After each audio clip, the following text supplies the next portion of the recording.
is Alexa, play GB News. We're also on TuneIn and the Radio Player apps.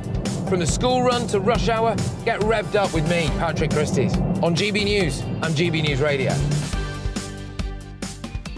The Jubes and Co, we tackle the issues of the day with real, robust debate, both sides of the fence, battling it out with me in the middle with my forthright opinions and views. And often really interesting things happen because you start with a position and then by the end of the debate you find actually, I might not have thought about that one. What we need in this country is 2 new political parties. You should maybe think about doing a 2024 calendar. I'm Michelle Dewberry and I'm keeping you company right through until 7 o'clock this evening. GB News, the People's Channel, Britain's watching. Westminster is going around in ever-decreasing circles, followed by the media. Britain is broken. How on earth did we get into this mess? But more importantly, how do we get out of it? Join me at 7 p.m, Mondays to Thursdays on Farage, here on GB News. We will have open, rational debate. We've got to work out how Britain moves forward from this. Join us here on GB News, the People's Channel. Britain is watching. You've probably seen politicians interviewed 1,000 times, but we do it differently. We find out who they really are, we don't shout, we chat, and hopefully we bring a bit of light, not just heat. Did you know Kate Moss? Apparently. Do you have a pair of jeans or a pair of jeans? No, of course I don't. What would I do with them? My friends are like, oh my God, what's she doing now? Join me every Sunday at 6 for Gloria Meets, only on GB News, the People's Channel, Britain's news channel.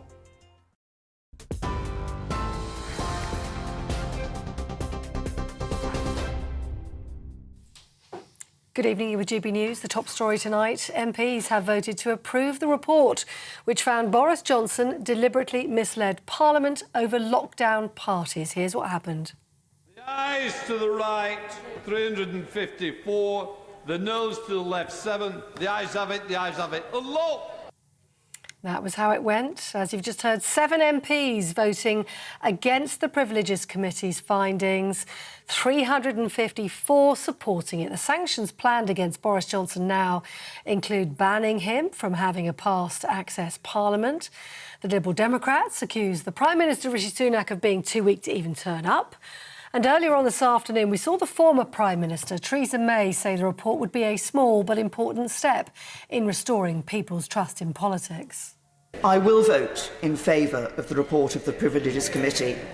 I urge all members of this House to do so, to uphold standards in public life, to show that we all recognise the responsibility we have to the people we serve, and to help to restore faith in our parliamentary democracy. Not much extra detail on that breaking news story we've been bringing you throughout the evening here on GB News. A British man is believed to be among 5 people on board a submarine that's gone missing in the North Atlantic Ocean on its way to see the Titanic wreckage. US tour firm OceanGate confirmed one of its vessels and crew are missing. A man posted on social media asking for prayers for his stepfather, Captain Hamish Harding. He's a pilot who owns an aviation company, and he was writing on his Instagram account yesterday saying he'd be taking part in a dive to the wreckage today. The Coast Guard, we understand, lost contact with the vessel around an hour and 45 minutes into the dive. And in the last hour, Rear Admiral John Morga gave this update from the States. Location of the search is approximately 900 miles east of Cape Cod in a water depth of roughly 13,000 feet.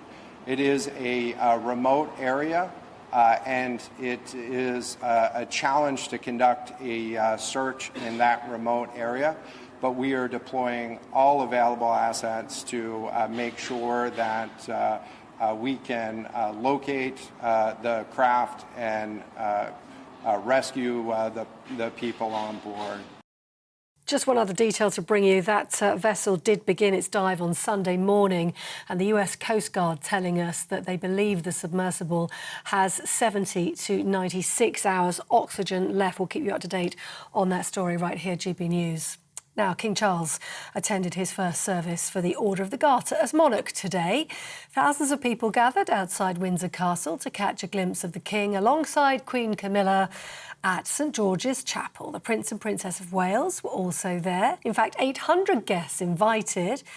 You can see there Tony Blair on the steps of the chapel as he leaves the ceremony. But the Duke of York not there, despite being a member of the Order of the Garter. You're up to date on TV, online, DAB+ radio and the TuneIn app. You're with GB News, the People's Channel.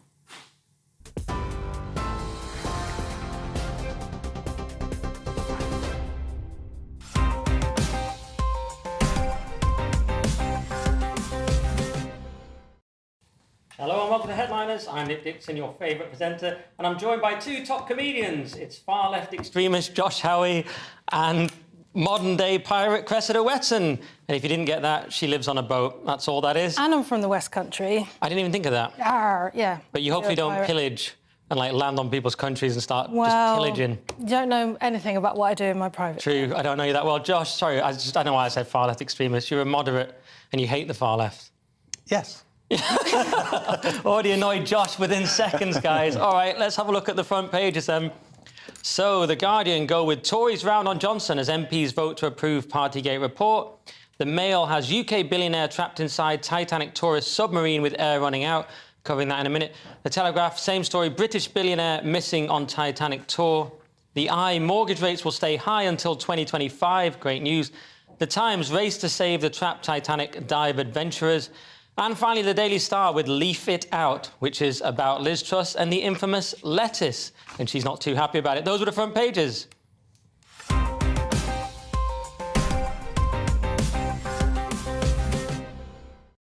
So, Josh, let's start with The Guardian. What have they got?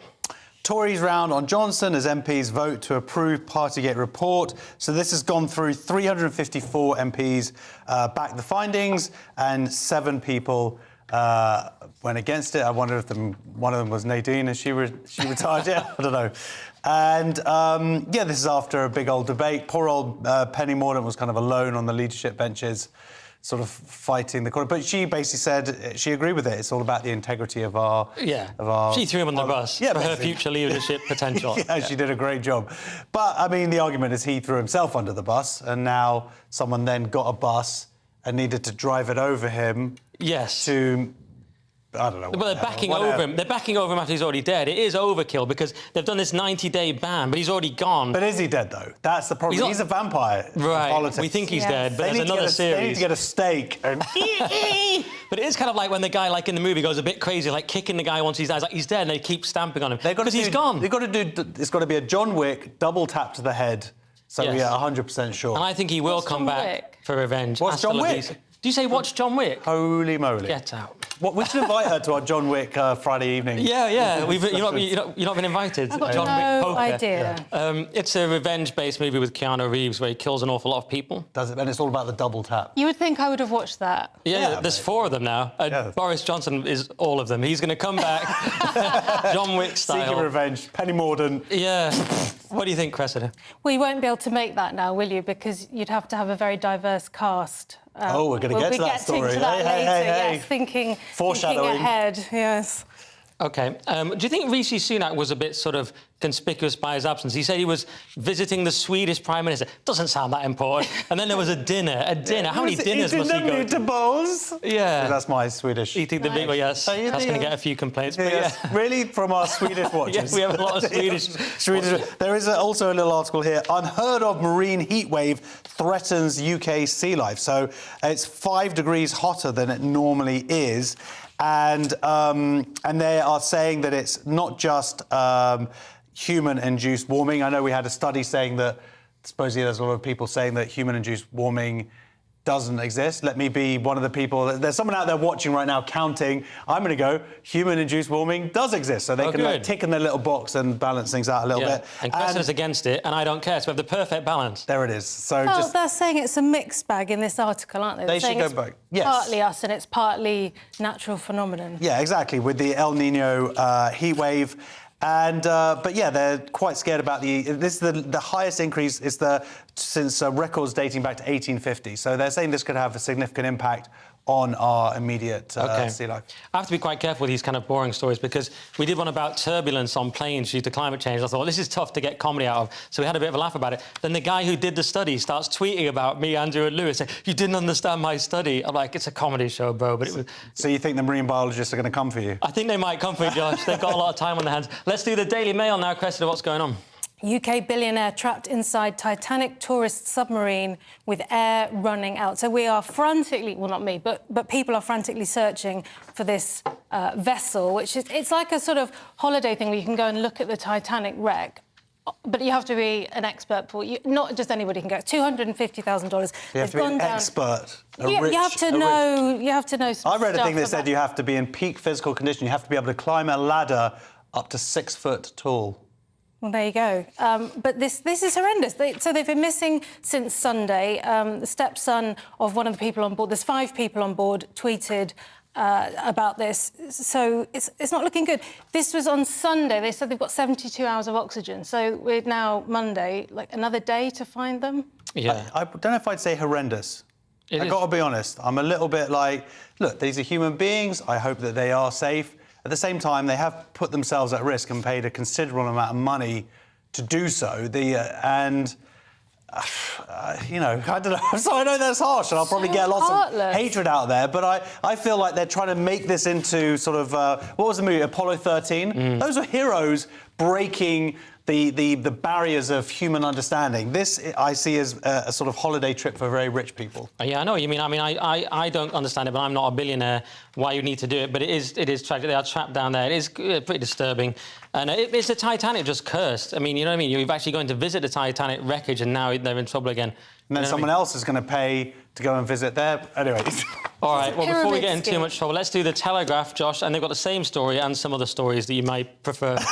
Yeah, let's get off that one, because I'm going to get into trouble.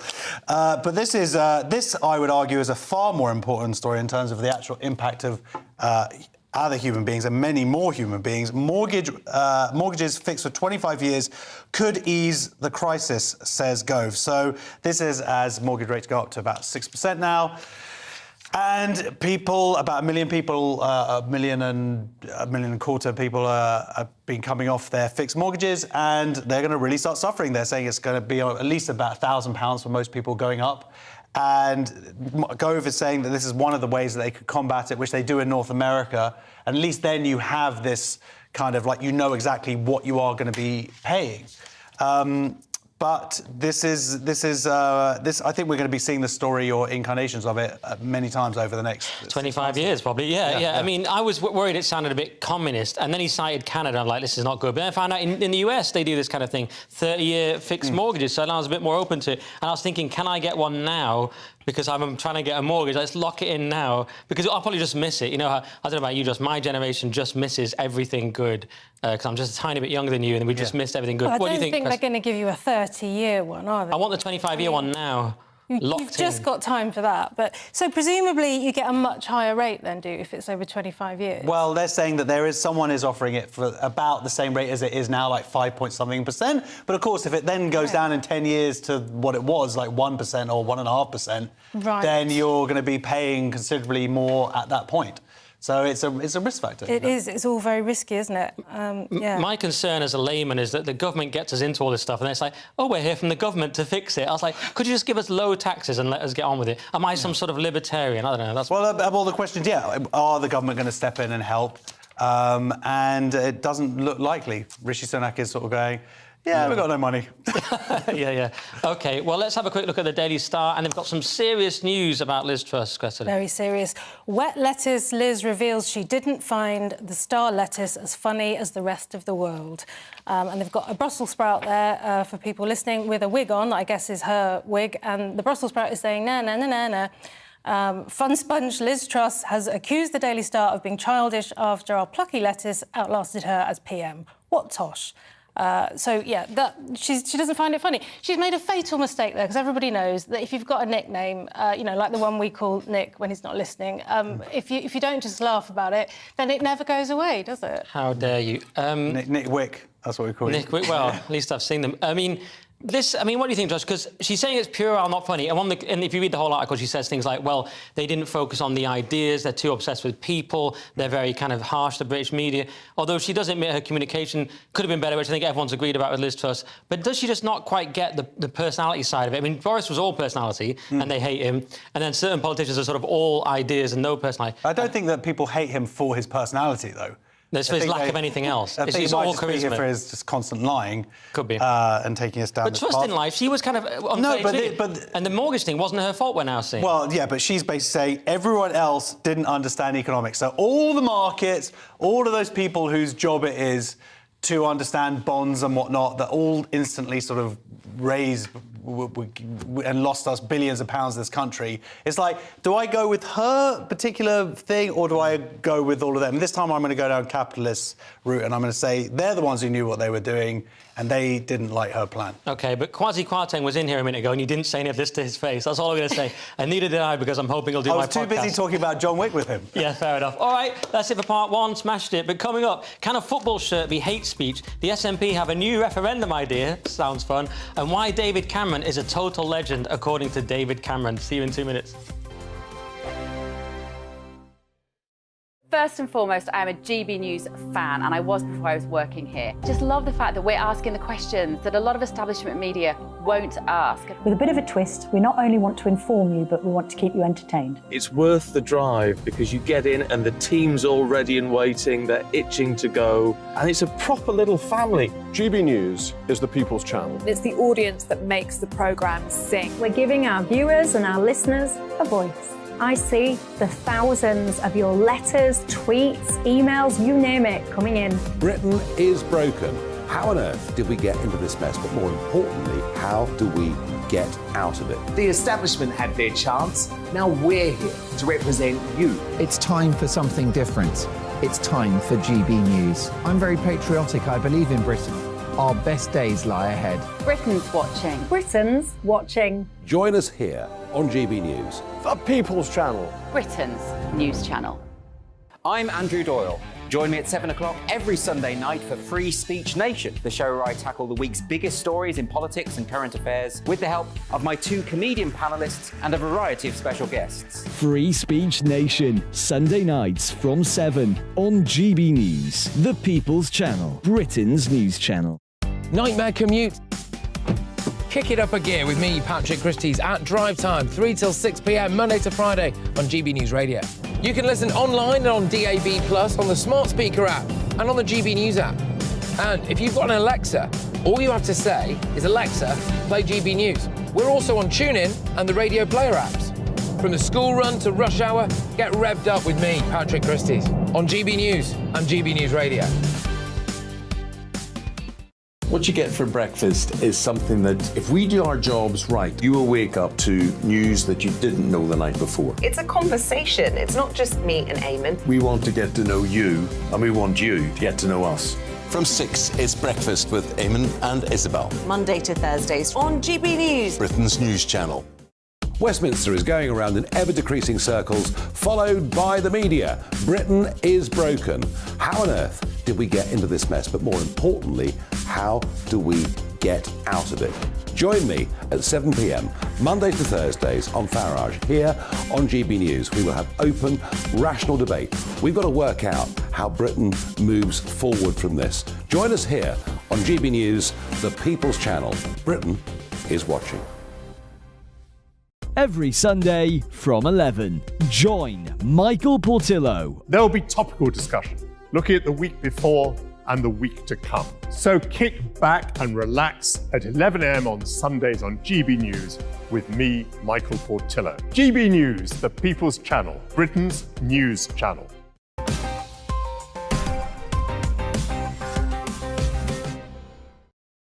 Welcome back to Headliners. I'm Nick Dixon, still here with GB's top Gs. It's Josh Howie and Cressida Wetton. And let's get into it with Tuesday's Times. And turns out the real hero of the COVID pandemic was Check's Notes, David Cameron, Josh. Oh, my gosh. Yes, he really is shameless. Yeah. He's unbelievable. David Cameron tells COVID inquiry, yeah, no, it's the austerity that helped us fight the pandemic. That's it. He's on my list of Britain's worst ever PM For me, that's who I put at the top there. And actually, not just because of Brexit and all the other stuff, I think that he sort of started this whole move into the whole woke culture where then everybody tried to outdo each other. So it became like an arms race of wokeness. And then Theresa May, she tried to, and that's when they were trying to bring in the self-ID laws and this whole like be kind thing. And then Labour's got to up it as well. I'm not saying Labour are any good when it came to this stuff, but I feel, anyway, that's got nothing to do with this. Can I just give the quick counter to that, which is he saw himself as the heir to Blair. Yeah. I agree, Cameron had like the A-list, he was obsessed with diversity, but he was only copying what worked for Blair, so it is still Labour's fault. No, but Blair did it better and had substance to it. Blair did it with flair. Yeah, Blair but fair, but that's that's very good. But yeah, David Cameron has been hauled up. Well, that's not. I just added that word myself. I don't know why I did. He hasn't been hauled up. Turned into a tabloid journalist. He's been hauled up before the COVID committee. No, they asked him some questions, and rather than he's come out fighting, and he said, no, all of that money that we sort of cut, all the NHS and how we sort of basically emptied out everything and took away all the money out, and that's actually led us in good stead, is the idea. Right. So that's his argument, in that because we saved that money back then we had all that money to absolutely waste away during lockdown. It's mad, isn't it? It's like you're on a diet and you've had a Big Mac and fries, but then you've had a Diet Coke as well, and you're congratulating yourself. It's like... Yeah. It's kind of like we didn't pay you for ages, so now our company's doing quite well. Like, I mean, yeah, it's a tenuous argument. I have to say it was quite funny. There's one part that sounded semi-reasonable. He said that if you lose control of your debt, you lose control of your deficit, and you lose control of the economy, you end up cutting the health service, which is what happened in Greece. And I sort of see that. And he says that the NHS was ring-fenced and that was actually always going up, which is true. The budget was going up for it, and he's saying the austerity was just everything else. But it was going up, but not enough. That was the point for the population growth. Right. So it did go up in real terms, but not enough to meet the needs that were needed. And then also there's the argument about whether we were ready for a pandemic. And because obviously we didn't have the PPE around, which meant that we had to pay like way over the odds. So they had to pay their friends all of that money. And now it's all in landfills. What's the difference between preparing for flu and for COVID then? Excuse my ignorance. He says, we were prepared for a flu epidemic. Tissues. Yes, that's true. It's largely about that. That's scientific. Yeah, it is a bit silly, this one. We'll move on, but it's like David Cameron, like, I was right, the David Cameron story. Let's do the Mail and Suella Braverman with another bold policy idea that probably won't happen, Cressida. Maybe it will, I don't know. Suella Braverman urges police to ramp up stop and searches to stamp out knife crime on Britain's streets. So she's getting behind the police and saying, do as much stop and search as you like. Previously, this has been a controversial topic, but she's now saying, no, go for it. She wants to reduce knife crime. She's also telling the police that they should upload their body cam footage as quickly as they can after they've done a stop and search to the internet to avoid caught by public opinion. You know, I think that's a great idea. You think? You don't think that's a good idea? I don't know, it just seems a bit odd. It's like, it just illustrates how little trust people have got in the police. Well, arguably... The body cam itself illustrates that, doesn't it? So if you've got the body cam, may as well upload it. Well, absolutely. But people use these very sort of, like, cleverly... not even that cleverly edited, but they just cut out the bit that got us to the point where someone's lying on the floor with someone else on top of them and whatnot. Yeah. And the other thing that she's said that's quite interesting is that when people step in to prevent the police doing their job, they also need to be arrested. And there's been some crazy footage I've seen recently of people, the police trying to arrest somebody and other people coming in and literally pulling the police off. And the police kind of just letting them get away with it. It's mad, isn't it? I know, broken Britain, but that is, that's she's saying if they physically obstruct it, you can film it, but you can't physically obstruct it. But what do you think? I mean, is stop and search a necessary lifesaver, or is it like racist harassment? This is always the debate. But if you look at this, 99 young people died in knife attacks from March last year. 31 were black, so a third roughly, and so that is why it's necessary. They'd say that the argument goes it's disproportionately young black men who are part of this stop and search, but it's also disproportionately young black men who are actually being murdered. Yeah. So which is the worst of those two? I think arguably you would want those people to be alive. I think no one objects to the part when you're responding to a description of a crime scene. The part that people, like, oh, someone looking like you has just done a crime, and when you stop you'd be like, oh, I get it. But this just targeting random people who haven't done anything. What would be that description, just out of interest? It'd be a middle-aged comedian who's smashing it on GB News. With some quite questionable opinions, but sound on the trans issue. If they just said that down the radio, then I'd be like... Shiny forehead. I didn't want to go there, okay. but, Well, that's good of you, man. Thank you. All right, I think we've pretty much covered that. The thing I worry about is, that's why I did it in my intro, is like, will any of Suella's ideas actually happen? Because she seems to have a habit of having quite good ideas, but then the departments don't actually do them. That's what bothers me. Yeah, but that's all politics, isn't it? That's all politics, yeah. All right, let's do The Guardian. And a man has pled guilty over a football shirt celebrating the Hillsborough disaster. Can banter go too far, Josh? Yeah, well, it can. I mean, arguably, this is a free speech issue, but we'll talk about it in a second. Man pleads guilty over offensive football shirt worn to the FA Cup final. He's a Man United fan, and he wore this T-shirt that... or a football shirt that said 97, because 97 people were killed at Hillsborough, and then not enough on the back. So, yeah. I mean, it's just despicable. It's a horrible... Well, I don't get it. It's not that I don't get it. I just think it's nasty. Yes. And so he's been banned for 4 years of matches, although Man City have actually... whatever. Sorry. I don't care. Some football team has banned him from being part of, from attending their matches for life, I believe. Yeah. So they've taken a stronger action than the court. No, 4 years by the court, but the football team, Man City, Man United, whichever one, blah, blah, blah, have basically banned him for life, as they should. The question is it seemed he's got a £1,000 fine, a £400 extra on top of that. It just still doesn't seem very much. The whole point of free speech, I believe, is where it goes too far is when it can instigate violence. Yes. And there is an argument that it would instigate violence towards him.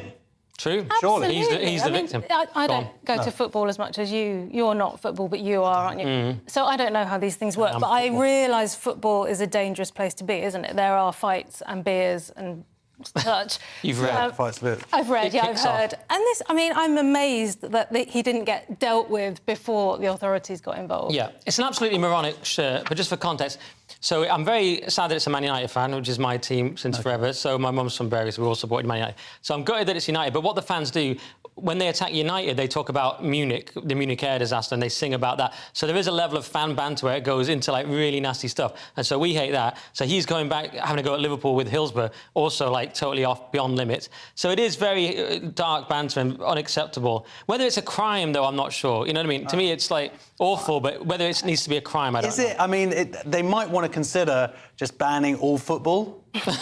Yeah. It depends if you think hate speech is a thing as well. I don't personally think hate speech is a thing. I think incitement is a thing, and I'm not sure this is incitement, so I'm not sure. It's awful and tasteless. He's been dealt with by the club, lifetime ban, but is it actually a crime? I'm not sure. But anyway. I don't know. He's got a face tattoo that I was trying to zoom in on and look at on the internet, but I couldn't see what it said. What does it say? I'd love to probably know. Says it's probably got your Twitter handle, Nick. It's got Lewis Schaefer's Twitter handle. Yeah, that does change it. The fact that he has a face tattoo makes you sort of slightly probably deserved it. His poor mum would be sitting at home thinking, oh, do you remember that nice day when he behaved well and he just got a tattaoo on his face? You know, those were the good times. Although Mike Tyson has one and he's a legend. Let's move on and do the Express now. And the government are considering the crazy idea of actually prioritising people in their own country. Could that ever work, Cressida? Council homes could go to Britain's first under plans to reassess migrant priority. Ministers are looking at introducing new legislation later this year that would bump UK citizens and permanent residents to the top of waiting lists. So the move under consideration by ministers comes as the Prime Minister seeks to address voter concern over the perceived inaction on his promise to stop the small boats. So it sounds... Perceived and real in action. Yeah, I mean, amazing. It all sounds very surfacey, doesn't it? He's thinking about it publicly. It doesn't sound like a very deep set of thoughts. Well, I'm here to provide balance, but I am struggling to see anything wrong with this, Josh. I mean, it gives citizens priority for housing, UK citizens, sorry, and it also might put off people potentially coming over on the boats, because 1 in 10 migrants are getting these houses. It's 40% in some cases in London. And what is wrong with giving priority to people in this country? Yeah, taxpayers and citizens of this country. No, I agree with you there. It's slightly contradictory because it says that they're trying to write the law so that people who've come via legitimate routes like Ukraine and Hong Kong aren't affected. But then they're also saying that would they then be able to, are they included in this or not? Because then they're saying that they shouldn't be allowed to jump the queue. But really it comes down to need. So within there's going to be some area where you have some, because they're also talking about like victims of domestic violence. Well, what about victims of domestic violence who are migrants to this country? So there's going to be some areas where need may be greater, even if you're a migrant. That's the, I guess, why it doesn't exist so far. But the fact, like you say, 40% of these houses are going to migrants before UK citizens who need it, that does seem unfair. Yeah, and it's not some kind of racial issue because the citizens will be of all races in the UK anyway. So it's just a question of should migrants who've just arrived get preference. And Hong Kong and Ukraine will be protected by legitimate routes, so they'll be accepted from it. So I find it hard to argue against it. Someone from Labour was arguing, saying it's a scandal that this even happens, the migrants. I thought, this is weird. I realise it's former Labour. I thought they won't. No, but then he gets dark. He goes, this guy, Frank Field, a former Labour MP, and then he said, citizens who've contributed to the society, who've paid their taxes, and those children have not caused trouble. And you're like, well, that's... there was like a big jump there to like, what, all children of migrants caused trouble? But someone else has also pointed out that the government could just sort of build more houses. Yeah, well, that's the part that everyone agrees on. Yeah. The housing charity Shelter jumped. This is another charity getting involved in politics, which... They're trying to just stop people being homeless. Yeah. So what's the other option with migrants who come over if they don't have a council home or whatever? OK, well, that's all we've got time for in that section. But coming up, the teacher who thinks people can be cats, the Oscars somehow get even more woke, and why the body mass index is racist. No idea. See you in a minute.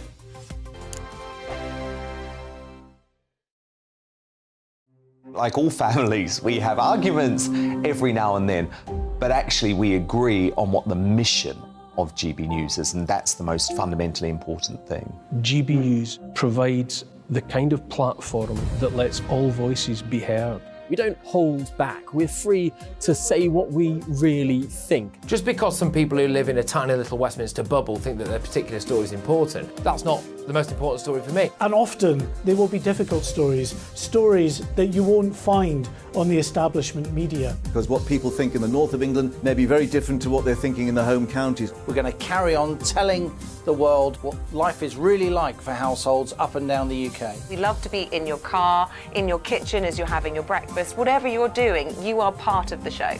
If it matters to you, it matters to us. Britain's watching. Britain's watching. Britain's watching. We're proud to be GB News, the People's Channel, Britain's news channel. Join me, Patrick Christys, Monday to Friday, 3 till 6. We tackle the day's news agenda like you've never seen before. It's high tempo, high octane, the most controversial topics and the best guests. You will not be able to take your eyes and ears off it. I'm not afraid to ask the questions that you really want answered. 3 till 6 p.m, Monday to Friday on GB News, the People's Channel, Britain's news channel. Join me, Camilla Tominey, on Sunday mornings from 9:30, taking the politicians to task and breaking out of SW1 to see how their decisions are affecting you across the UK. Bursting the Westminster bubble every Sunday morning, only on GB News, the People's Channel. Britain's watching. Join us every night on GB News at 11 p.m. for Headliners, which is 3 top comedians going through the next day's news stories, which is exactly what you need, because when the establishment has gone crazy, you need some craziness to make sense of it. So join us 11 p.m. every night on GB News, the People's Channel, Britain's news channel. Hi, I'm Dan Wootton. You can watch me live on GB News Monday to Thursday from 9 p.m. And did you know that you can also watch and listen live on our website, gbnews.com. You'll always be up to date on the latest breaking news, as well as enjoying the best stories, opinions and shows. You can even join the debate under our live player as you're watching. So head straight to gbnews.com on TV, radio and online. GB News, Britain's news channel. So Jubes and Kerr, we tackle the issues of the day with real, robust debate, both sides of the fence, battling it out with me in the middle with my forthright opinions and views. And often really interesting things happen because you start with a position and then by the end of the debate you find actually, well, I might not have thought about that one. What we need in this country is 2 new political parties. You should maybe think about doing a 2024 calendar. I'm Michelle Dewberry and I'm keeping you company right through until 7 o'clock this evening. GB News, the People's Channel, Britain's watching.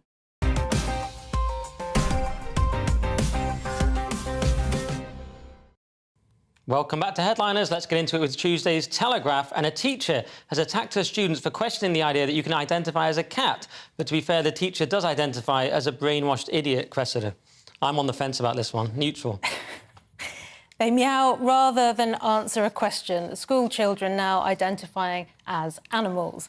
So children at school in East Sussex were reprimanded last week for refusing to accept a classmate's decision to self-identify as a cat. The Year 8 pupils were told they would be reported to a senior leader after their teacher said they had really upset the fellow pupil by telling them, "You're a girl." So this teacher has had an argument with the students, which there's this amazing thing. So they're arguing back and forth, and the kids are saying, "But I don't agree with this. This is my opinion. That's your opinion." I think the kids are having quite a sophisticated. They're 13-year-old girls. I mean, they're really on it. And the teacher comes back and says, "You need a proper educational conversation." I would say yes, they do, about equality, diversity, and inclusion, and then threatened to tell the child that she needs to go to a different school. So they didn't really get any discussion. It was just, "No, you're wrong." Yeah, they were berated. She berated their mothers. They said that was very sad that their mothers would agree with them. She said, "You'll be asked to write a statement like we're in the Soviet Union." She said, "I'm reporting you to Miss Willis for having opinions." And she also said there are 3 sexes. There aren't. There are 2 sexes. Utter madness. And the video's gone viral on Twitter. It's infuriating. These people, Josh, they sort of... And I've seen it with the police when they like say, "We need to check your thinking and people can have a trans brain and all this." They kind of like... They just accept the new dogma as just a given. They don't question it. And then they just spew it out in positions of authority. Imagine what happened is some group was brought in by the school a couple of years ago and they had the half day off and this is like some inset day. And someone gave a presentation and showed a gingerbread man and said, "Look, we want to be kind to our students and we want to make them feel included. And there's that, you know, there are 100 sexes and this is what you do if it happens. And don't tell the parents and all of this stuff." And it was all false. The kids went, "Brilliant, we're going to have some fun with this." And they're asking... Well, no, but this is what I'm saying. They did it to the teachers. Right. And then the teachers are the ones who've been then pushing it since then because they want to feel all right on and whatever. But you can, I mean, I don't know, maybe some of the children do think they're a cat. But there's all these questions in the article. Is it childhood play that's spilling over into teenhood? Is it a mental health issue? I think it's the kids having a laugh, isn't it? There's one child who wants to wear a cape and identifies the moon. I mean, I don't... Well, in that case, but actually is a little bit, as one of the charities that is trying to deal with all of this stuff argues, the Safe Schools Alliance, is actually this whole, like, cat, dog, animal thing has a much darker origin in that they're the furries, and it's a sexual fetish. And so they're saying, you know, it's a red flag if a child comes in and starts talking about being a cat. You've got to go and check their internet out, check out what forums they're on, because this is the kind of stuff that's been pushed there. Yeah, absolutely. And it's a social contagion. And also, it's a bunch of needy kids and probably with mental health issues and whatnot. But what you don't have to do is necessarily indulge it. And as they're saying in this article, even though this happened a couple of days ago, but what the Telegraph is saying is that this isn't some isolated incident. This is happening in secondary schools across the country. And because I think what happened before, there was like a sort of a bit of a prank and someone said that they'd left out a litter box for a kid, and it turned out to not be true. So I think journalists have been slightly burnt by this before, but now they've actually looked a bit further. This is happening. Yeah, and we've got the video in this case, and it's absolutely shocking. And she links it to homophobia, the teacher, which is absurd. And yeah, she repeats this thing. It's about equality, diversity, inclusion. Absolutely buying into the woke buzzwords. Even the spokesperson that came out for the school said, "We're committed to offering inclusive education." Inclusive is another questionable buzzword to me. And the teacher didn't. If she'd have presented it as a debate, it's still stupid to say I can be a cat. But if she said this is a debate between a sort of this side, which is the woke mad side, and the sort of normal side, but she didn't even do that. She just said, "No, you're wrong. You're bigots, basically. You're homophobic. Your mothers are wrong, and you need to go to a different school." Absolutely disgusting. The one thing I'll say is, it gives me a mixture of hope and sort of despair that the kids were the ones that had to be sane and stand up to the teacher, so at least they get it because they see through. Well, I've said this before. totally agree. I've got a 14-year-old, and there is pushback amongst that because it's usually the kids who are a little bit older who have really been going through this, and now the young kids are just going, this is stupid. OK. All right, we've got to move on. Let's do the Mail. And the Oscars are insisting that all future films meet strict diversity quotas in their tireless quest to make new movies even worse, Josh. Yeah, certainly not John Wick 5 coming soon. Oscar voters slam the Academy's completely ridiculous new Best Picture diversity rules because they make the selection contrived, and previous winners, including The Godfather and Schindler's List, would not even qualify. Now, I'm not 100% sure about that, actually, because Schindler's List, there are 4 groups of rules that are going to be brought in now, in that you have to have a lead who is from a minority group, or you have to have a subject matter from an ethnic group, or it's got to be the cast, or it's got to be more on the production end. So there's these different things. You have to meet 2 of these 4, and if you're not, then you're not going to be able to... And you have maybe, I think it's 30% of your cast has to be from underrepresented groups. But anyway, the point is Schindler's List, arguably... Well, it's not arguably, Jews are an ethnic group, so that probably actually would go through. But still... like Gladiator, All the President's Men, and also, what about if they're going to make historical dramas where, like something in the Middle Ages in England or whatever, and then what? They can only... Does that mean that they could only make that movie if, or at least it could be up for an award, if 30% of the crew were black or Asian or whatever it is? What if they just don't get an award? But I imagine there'll be some kind of new punk scene of movies where... Racist movies. Well, no, not necessarily. I just... all white people. Yeah, great. Just stuff for you guys to enjoy. No, I'm saying... I think if it's possible that there could be some kind of underground movement away from this, or maybe another awards ceremony will spring up. Yeah. Because things can be cyclical, can't they? Hollywood isn't forever. No, they will. But the Academy still has a lot of power. And the reason I say it's going to ruin movies is not because of any group of people. It's because enforcing things, activism over art. This is the apotheosis of activism trumping art. And there's some very legitimate points, like, could you ask someone, are you gay, are you disabled? That's protected character. You can't actually do that legally. So that's a big problem if you have to hit a certain number of people. And the one that I found particularly absurd was the idea that the storyline must be centred on an underrepresented group. So you're telling us what the story has to be. This is absurd. And Hollywood is so strange. I hear more and more stories about people who disagree with all this stuff, but they can't say it publicly. And we just saw it in a different industry with Take That with Howard, who had to back down for liking some very normal tweets. And I just think... Remember, there's actually a thing called Friends of Abe, or there was in Hollywood, where Jeremy Boring, who started the Daily Wire, was in it. If you were conservative in Hollywood, you had to be a part of a secret society called Friends of Abe. I mean, how absurd is that? So the people hate this, and what I'm getting from this article is that all the people working in Hollywood just really hate this, but they just don't know what... People don't like the kind of interference, as you say, into art. But it's also fuzzy rules, fuzzy thinking. A film like Parasite, which won an Oscar a couple of years ago, that's a South Korean movie. Now, when we say underrepresented, what do we mean? Underrepresented for the American market? Because it's in South Korea, it featured only South Koreans. The crew were all South Korean, so they weren't underrepresented in their own nation. Good point. We need more English people in Parasite. We've got to move on. Sticking with the Mail, and the body mass index has been called racist. Do you get the feeling they're running out of stuff to call racist, Cressida? They'll never run out. American Medical Association says BMI is racist because measurement was designed based on white bodies in the 19th century. So this is... We all know the body mass index... apparently it was devised by a white man considering white bodies. So this is a Belgian mathematician. You don't hear enough about them. You don't. This is your height and your weight, give you a number. And we all use it as a rough guide to whether or not you're too fat.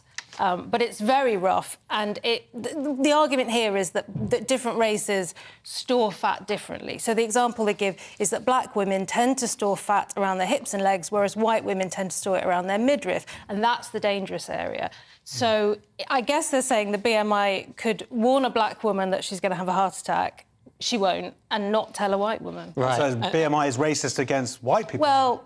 Well, it's racist against everyone. The other way, by the way, Cressy, you can find out if you're fat is have a conversation with Lewis Schaefer. He'll definitely tell you. But, Josh, the thing about BMI is it's always been a crude measurement. Like, if you're really muscly, you have a massive BMI and it says you're fat, but actually you're just too muscly. So it's always been crude. Yeah, it is rough. What it is useful is for researchers who are trying to sort of work at a macro level.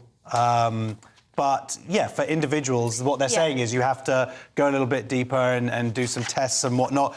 I wonder, though, if this is a bit more interesting than that, because they're also saying, like, it feels like they're trying just to not say fat anymore. Obviously, like, as they're saying, like, things like obese. But, you know, like, when people say, like, oh, are you, what sex are you? Oh, I don't know my chromosomes. I could be XX, I could be XY, you don't know. And it feels like they're saying that, oh, because I haven't had the abnormal blood sugar test level, then I don't know if I'm fat or not. And anyway, it just feels like they're overcomplicating things. Usually you could just tell someone's fat because you look at them. And if you can't tell, Lewis will tell you. So let's move on and do The Guardian. And the Muslim mayor of Keighley has resigned after apologising for attending a Pride event. This is such a political minefield. An actual minefield would be easier to negotiate, Josh. Yeah, Tory mayor resigns after apologising for attending LGBTQ+ event. This is Mohammed Nazam. He went to his Pride event. He's the Conservative mayor of Keighley. And then afterwards, he went online and said to his fellow people of the faith, the Muslim faith, I'm sorry I did that, everybody. And so he lasted a month.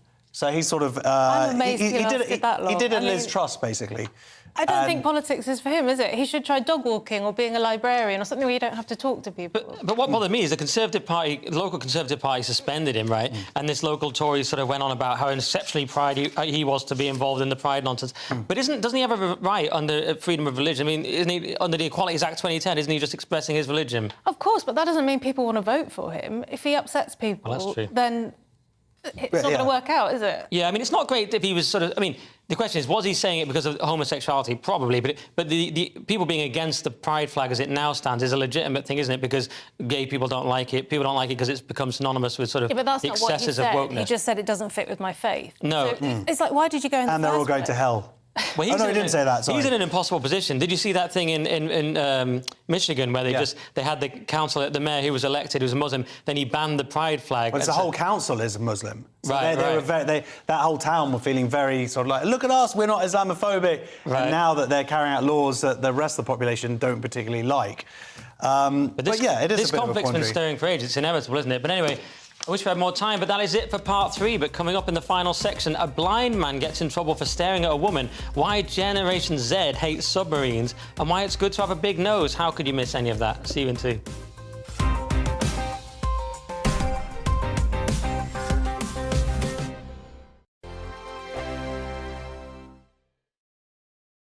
I joined GB News because I was sick and tired of not hearing my views being represented, not just mine, but so many people that I knew and spoke to. I just couldn't get my voice out there. I couldn't say anything. I couldn't do anything. Whatever the narrative was, I kind of had to follow it. GB News is there to provide a voice for those who have been ignored by the establishment media. We think different things, we've got a different style. GB News is here to be optimistic and positive about the future. It's real kind of dynamic and flowing, with the audience very much at the heart of it, like a big family.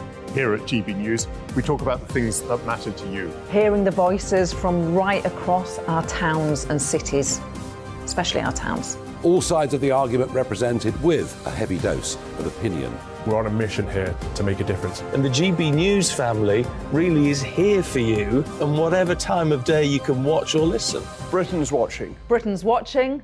We're proud to be GB News. The People's Channel. Britain's news channel. Monday to Thursday, 9 p.m. till 11 p.m. Join me, Dan Wootton. I'll bring you the sharpest takes and hottest debates. Do you not believe in prison? I don't believe in prison. I'm completely stunned. I guarantee you there'll be no spin, no bias, no censorship. I actually was personally quite offended by it. And no reason to go to bed. So I guess they've always been quite woke. That's Dan Wootton tonight on TV, radio and online. Monday to Thursday from 9 p.m. till 11 p.m. on GB News. The People's Channel, Britain's news channel. You've probably seen politicians interviewed 1,000 times, but we do it differently. We find out who they really are, we don't shout, we chat, and hopefully we bring a bit of light, not just heat. Did you know Kate Moss? Apparently. Do you have a pair of jeans or a pair of jeans?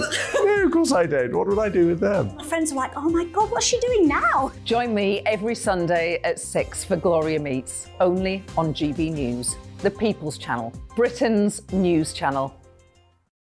Weeknights on GB News from 6 p.m. You'll always get drama. Please stop, Michelle. I know, yeah. Please stop. Should I just shut up? Romance. You like me, I like you. There you go. There you are. Well, don't tell anybody.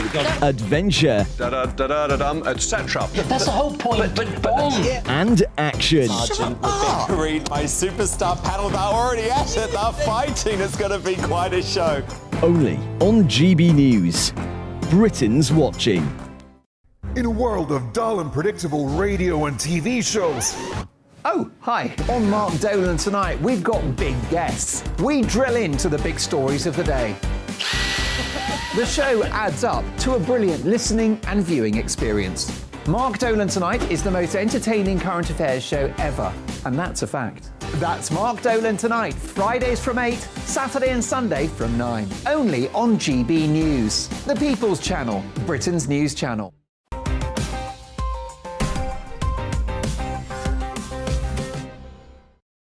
Welcome back to Headliners. Let's get straight into it with the Daily Star and the latest example of toxic masculinity, which is women in the gym being stared at by blind men, Josh. Yeah, I was kicked out of the gym for staring at a woman working out, but I'm blind. This is a guy called Toby Addison. He's lost 80% of his sight. And he was talking on a podcast, and he said a couple of years ago when he was in the gym, he was working out, and then this woman came up to him and said, "Are you some kind of perv or something?" And he was like, "No, I'm blind." But he sort of folded his stick away. Now, that's why I always kind of carry my stick with me, just to avoid these old It's your tactic in the gym. Because with you are scamming it, but you made it harder for him. He was genuinely blind. People like you. Sorry. It does kind of prove... Sorry, Toby. Does it prove, Cressida, this whole, gym creeps thing? This is the ultimate proof that it's nonsense. Brilliant. You know... But I'm in the gym now, Josh. You know where I stand on this. I think I'm going to victim blame. What was she wearing? I mean, why did she think... You don't know, he couldn't see. Why? Yeah, but she knew. She obviously thought she was doing something exciting. But I think she should calm down. I've got this horrible story. I was once jogging and somebody shouted out, nice running. And because I was a bit hyped up, I went over to tell him off, and I told him off. And as I was doing it, I realised this person definitely had learning difficulties and was genuinely being encouraging. And I was couldn't conceive that you might actually be running nicely. Do you know it could be he was faking having learning difficulties? Well, no, I don't know. That's what I do. I'm bored of hearing these gym creeps. I mean, come on, Yeah. Women are awful. Let's do the... that's not what I meant. But when they dress up for the gym, but they don't want the men in the thing to look, even though they're not even looking, but they want the internet to look so they can get money. Why would you film yourself, put it on the internet? I mean, make up your mind. Just wear a baggy Thank T-shirt. you. And that's a woman saying it. Let's do the Mail. And the world's most advanced humanoid robot has attempted to tell a joke. Now, it's totally incomprehensible, but still slightly better than Live at the Apollo, Cressida. Boom. Comedians, your Don't jobs care are anymore. safe for now. World's most advanced humanoid robot attempts to tell joke. So do you understand her bizarre gag? So we're not going to play the We've got a video, I think. Oh, we got a video, right. Because it's got a creepily realistic face, so I requested the video. It looks like they're T2, but telling you a joke. Hello. Here we go. Thing that you could possibly tell me.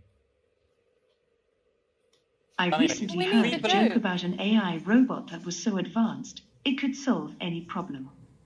So it's saying that it's trying to tell a joke, but it doesn't really tell it very well. And it ends up saying that 2 + 2 = 4 is the joke, and then he presses it further, and it says 4 + 4 = 8. But it just keeps going up. Then it says 8 + 2 + 2 is really 3. Whoa, wait a minute. Then it says 8 + 8 is 16, and you're like, where's the joke? And it doesn't even have a joke, but it does have a creepily realistic face. It sounds a bit like... Doesn't Ed Axel do that joke? Well, it does. I think it sounds a bit like, a kind of alternative.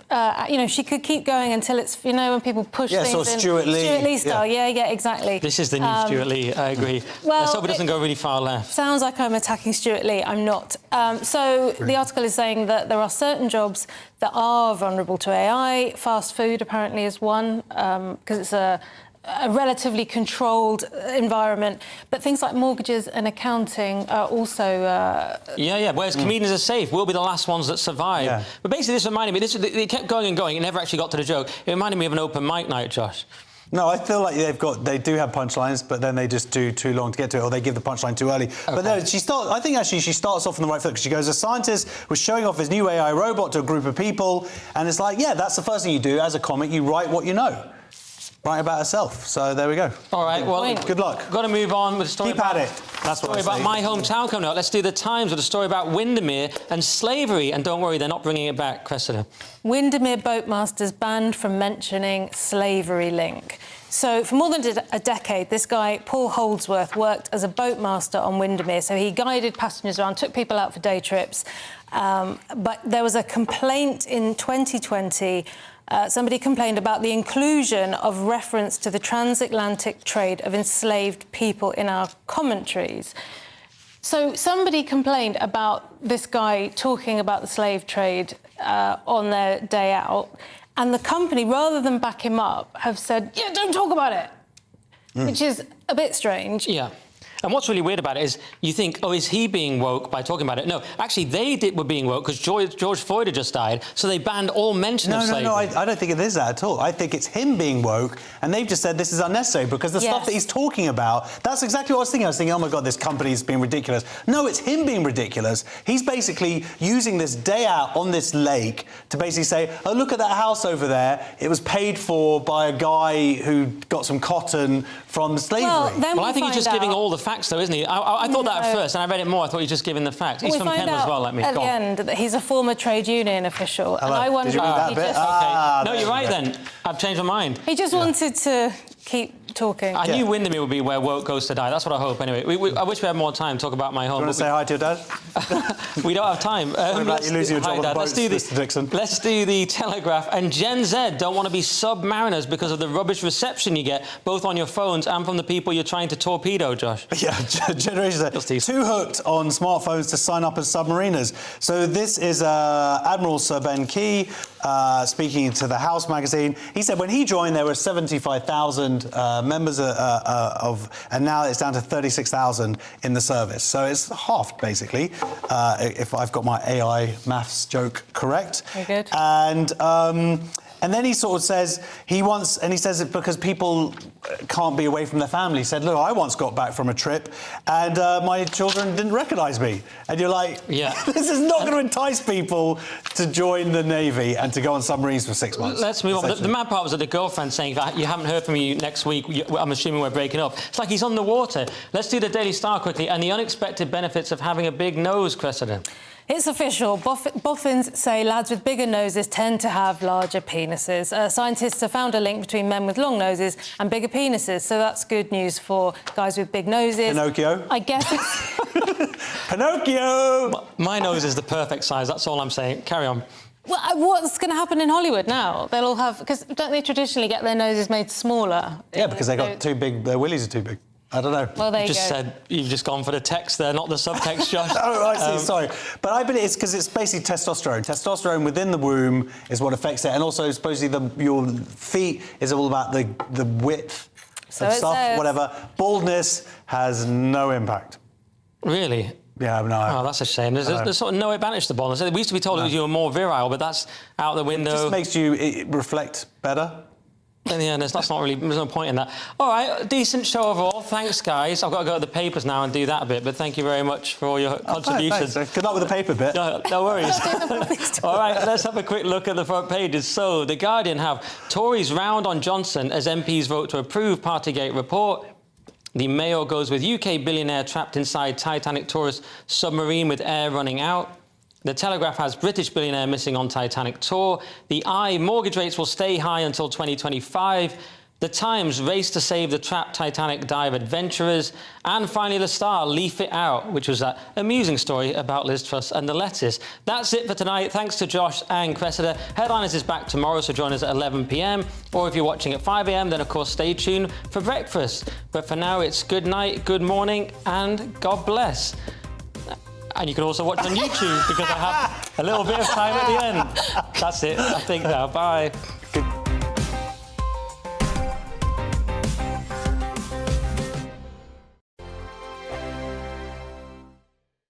First and foremost, I'm a GB News fan, and I was before I was working here. Just love the fact that we're asking the questions that a lot of establishment media won't ask. With a bit of a twist, we not only want to inform you, but we want to keep you entertained. It's worth the drive because you get in and the team's all ready and waiting, they're itching to go, and it's a proper little family. GB News is the people's channel. It's the audience that makes the programme sing. We're giving our viewers and our listeners a voice. I see the thousands of your letters, tweets, emails, you name it, coming in. Britain is broken. How on earth did we get into this mess? But more importantly, how do we get out of it? The establishment had their chance. Now we're here to represent you. It's time for something different. It's time for GB News. I'm very patriotic. I believe in Britain. Our best days lie ahead. Britain's watching. Britain's watching. Join us here on GB News. The people's channel. Britain's news channel. I'm Andrew Doyle. Join me at 7 o'clock every Sunday night for Free Speech Nation, the show where I tackle the week's biggest stories in politics and current affairs with the help of my 2 comedian panellists and a variety of special guests. Free Speech Nation, Sunday nights from 7 on GB News, the People's Channel, Britain's news channel. Nightmare commute. Kick it up a gear with me, Patrick Christie's, at drive time, 3 till 6 p.m, Monday to Friday on GB News Radio. You can listen online and on DAB+, on the smart speaker app, and on the GB News app. And if you've got an Alexa, all you have to say is, Alexa, play GB News. We're also on TuneIn and the Radio Player apps. From the school run to rush hour, get revved up with me, Patrick Christie's, on GB News and GB News Radio.